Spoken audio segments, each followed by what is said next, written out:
Hi everyone, just a quick message from me about this week. You may notice during this there are only 3 writing lessons this week. This is because it's assessment week and we're going to be completing the spelling test paper and reading test paper in the other slots this week. On to lesson 1. To begin, we're going to write using imperative verbs today. So today we are going to move on to our next writing unit and we're looking at The Snowman by Raymond Briggs. If you're learning at home through remote education, I've put this copy of the book of this onto the Year 4 writing channel. First, let's read the story together or spend some time at home reading through this now. So, looking at imperative verbs, can you tell me what an imperative verb is? They sometimes have another name, bossy verbs. An imperative verb is a verb which tells you what to do. Let's look at some examples I've made. Fetch me the watering can, Uncle John reminded him. Bring a surfboard, shouted the lifeguard from the edge of the water. Can you tell where each imperative verb is in each of these sentences? For your task today, I'd like you to write a paragraph which focuses on James being excited to go outside and see the snowman. Focus on him getting himself ready. We're going to use some imperative verbs in this piece today. I'd like you to use 2 or 3 examples of this and embed it into your writing. Let's take a look at an example.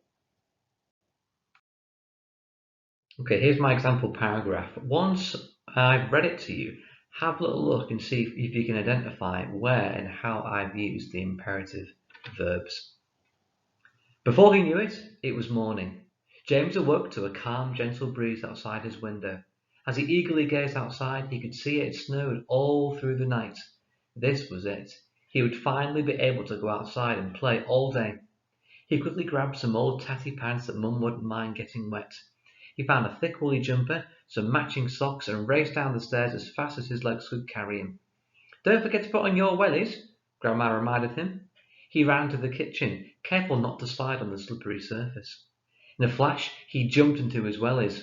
Bring a jacket, shouted James's mum from the top of the stairs. James giddily grabbed his favourite thickest winter coat and stepped outside into a field covered in glistening snow.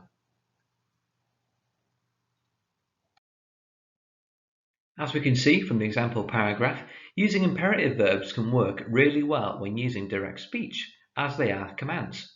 Mum and Grandma were both commanding James to grab certain items from the house.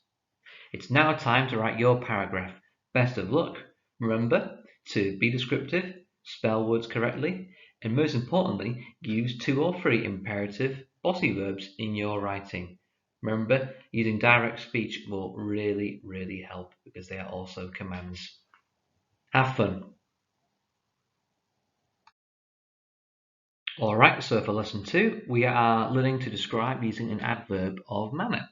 Today, we're going to describe the party that James attends when he is with the snowman and other snowmen. Let's look over that section again. If you're learning at home, you can find the text in the writing channel. So here is an extract from a longer version of the story. Read through this now, please. As you can see, there were lots and lots of cool things going on during the party. So today we're going to write our own paragraph describing the party. In our writing today, we're going to use an adverb of manner. Let's take a look at some examples. As the snowmen danced happily, James looked up and saw the stunning northern lights. So the first clause in this sentence opens with the subordinate conjunction as and ends with an adverb of manner, which we can see is happily, followed by a comma. Let's make a list of some more adverbs of manner now. If you're at home, have a little think of some adverbs of manner. They're going to end in ly. Here's some more examples. As James turned around quickly, he saw a lively band dancing a jig. As the snowmen danced happily, James felt incredibly grateful to be witnessing such an amazing occasion. As the instruments played beautifully, James had a huge grin on his face. So you can see here that we're starting with as on each sentence, and we're using that adverb of manner. Okay? We've got quickly, happily, and beautifully. So we're describing an action there, aren't we? All right, now it's your turn. In your writing today, describe the snowman party. I'd like you to write me a high quality paragraph, about 6 or 7 sentences long. Think about what James can see, hear, feel, what can he touch. Remember to use 1 or 2 adverbs of manner in your writing, and please be as imaginative as you can. Moving on to lesson 3. So for your task today, I would like you to describe a winter setting.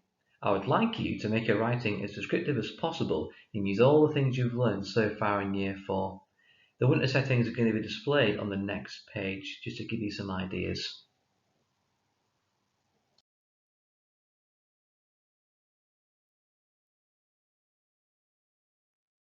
I'm going to read you my example now. As I giddily stepped out of the door, I found myself staring into a magnificent winter wonderland.